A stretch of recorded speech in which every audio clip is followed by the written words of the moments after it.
आसक्ति नहीं होना चाहिए। निराशक्ति होकर कार्य करे वही क्या है, निष्काम कर्म है। इसलिए श्री कृष्ण गीता ने बोला है कर्मण्येवाधिकारस्ते मा फलेषु कदाचन।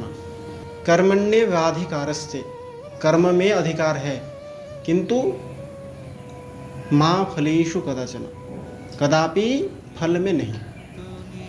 क्यों बताया गया है अधिकार का बात? क्योंकि जब हम अधिकार बैठाएंगे ना किसी फल पर, मान लो हमने धान लगाया 1 बीघा जमीन, धान रोपा, अभी उसमें से हम ये अधिकार बैठा के रखा है कि धान लगाया मतलब 3 माह बाद मुझे वहाँ से कुछ धान मिलेगा ही मिलेगा। ये मैंने अधिकार बैठा लिया मन में और अपना मस्तिष्क में कि मुझे मिलेगा ही। क्या है ये अधिकार? आसक्ति, उसको पाने का आसक्ति। मान लो कुछ दुर्जग हो गया, बाढ़ आ गया, 7 दिन से डूबा हुआ है, नष्ट हो गया फसल, हुआ नहीं।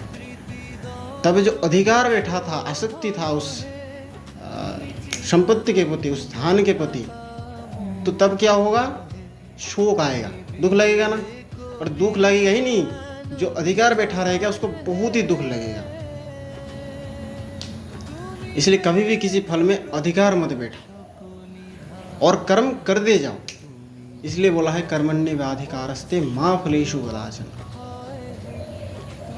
मान लो किसी एक पद पर आपको दायित्व दिया गया है, बड़ा पद, मान है, सम्मान है, कीर्ति है उस पद का, आप उसका दायित्व निभा रहे हैं, लेकिन आपको अगर ये आसक्ति आ गया कि मुझे पद कभी ना छूटे, ये पद कभी ना छूटे, तो मान लो उस स्थान से, पद से अगर आपको विच्युत किया जाए, आपको हटा दिया जाए किसी एक समय पर, आप अगर अधिकार बिठाया होगा उस आसन का, उस पद का कि मुझे तो ये पद चाहिए चाहिए, किसी भी हाल के छोड़ूंगा नहीं और छूटना नहीं चाहिए, तब वो क्या होगा?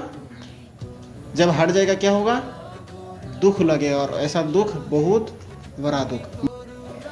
तो इसलिए किसी भी चीज़ का आसक्ति मत बैठाओ कि हाँ ये मुझे चाहिए तो, लेकिन कर्म करो, फल मिलेगा, मिल जाएगा। लेकिन जब हम उसको आसक्ति बिठाएंगे ना, तब जब फल का बारी आएगा, आज ऊंच नीच हो सकता है।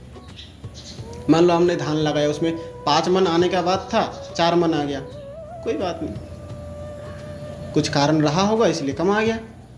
तो आसक्ति अगर हम नहीं बिठाए तो हम कभी जाके एक समय पर दुख नहीं पाएंगे।